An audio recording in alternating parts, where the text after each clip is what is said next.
नमस्कार साथियों, मैं हूँ सारिका और शब्दों की किताब के इस पहले पन्ने पर आप सभी का स्वागत है।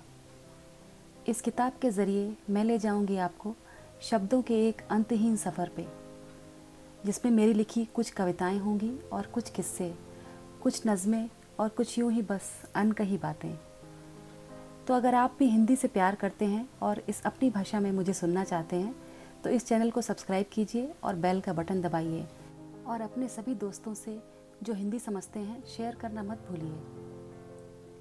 तो चलिए बातें करते हैं कुछ शब्दों की और कुछ उनमें छुपे हुए अर्थों की। कभी सोचा है आपने ये शब्द कितना कुछ कह जाते हैं और कितना कुछ वो भी जो कहने वाले ने नहीं भी कहा होता है। कभी शब्द ऐसे भावनाओं से भरे होते हैं जो बिना छुए ही प्यार से सहला जाते हैं। कभी तोतले शब्दों को ध्यान से सुना है, कैसे ये अपने आसपास उजाला सा बिखेर देते हैं।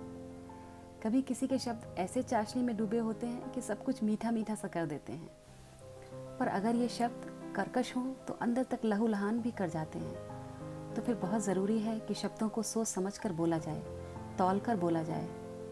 जैसा कि बड़े बुजुर्ग कहते हैं ना कि म्यान से निकली तलवार वापस ली जा सकती है, पर शब्द जो एक बार ज़ुबान से निकलते हैं वापस नहीं लिए जा सकते।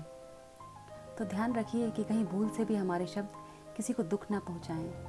कहीं ऐसा ना हो कि बिना सोचे बोले आपके शब्द किसी का दिल दुखा जाएं। मीठे शब्दों से तो बहुत सी दौलत कमाई जा सकती है ना?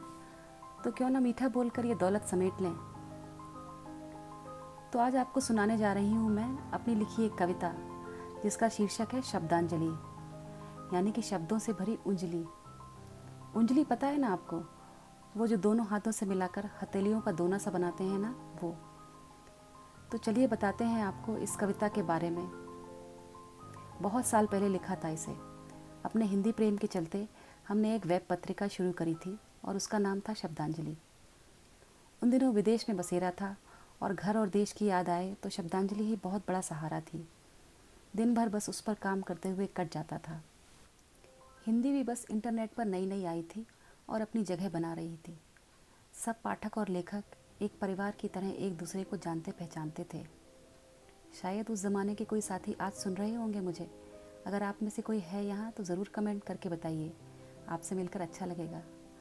तो कुछ दिनों तो बहुत ज़ोर शोर से हमने इस पत्रिका का संपादन किया। आप सभी साथियों ने इसे बहुत सराहा और प्यार दिया। फिर हुआ क्या कि रोज़मर्रा की ज़िंदगी की मशक्क़तों में शब्दांजलि पीछे रह गई और परिवार आगे आ गया।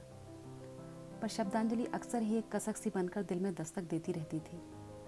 कविताएं कहानियां तो बहुत लिखी इस बीच, पर मन हमेशा कहता कि कुछ और भी करना है। अब ज़िंदगी ने थोड़ी फुर्सत फिर से मुहैया की है तो मन ने फिर से कुछ अलग सा करने की ठानी है। अपने कंफर्ट जोन से बाहर निकल कर कुछ करो तो उसी में मज़ा है ना। तो अब जब वक्त बदल चुका है और लोगों की उम्मीदें भी, तो इस YouTube चैनल के रूप में शब्दों की किताब के नाम से ये ज़िंदगी का नया पन्ना खोला है।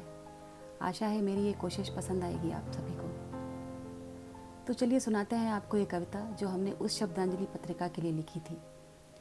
शब्दों की किताब के पहले पन्ने पर चश्मा करने के लिए इससे बेहतर और क्या हो सकता था। शब्द क्या है आखिर शब्द? शब्द क्या है आखिर शब्द? अक्षरों से भरी एक उंजली ही तो है, जो बनते हैं उद्गार कितने बेचैन हृदयों का। कभी गीत का रूप लेते हैं ये शब्द, कभी नज्म का। कभी गीत का रूप लेते हैं ये शब्द, कभी नज्म का। कभी कहते हैं कोई कथा, कभी बयान करते हैं कोई किस्सा। कभी मौन होकर ही कह देते हैं किन्हीं अनकही बातों को। कभी मौन होकर ही कह देते हैं किन्हीं अनकही बातों को। उकेर सकते हैं ये शब्द पत्थर की किसी मूरत को। कभी ये शब्द इंद्रधनुषी रंग बिखेरते हैं किसी चित्रकार की तूलिका से। शब्दों का नहीं है कोई आदि या अंत, युगों से ये खुद ही पहचान है अपनी, गवाह हैं इतिहास के। इन्हीं जादुई अक्षरों से भरी ये उंजली, इन्हीं जादुई अक्षरों से भरी ये उंजली, अर्पित है ये शब्दांजलि। उम्मीद है आपको ये कविता पसंद आई होगी। इसी के साथ मैं आपसे विदा लेती हूँ। इस चैनल को सब्सक्राइब कीजिए और शेयर कीजिए। फिर मिलते हैं आपसे शब्दों की किताब के अगले पन्ने पर। शुभ विदा।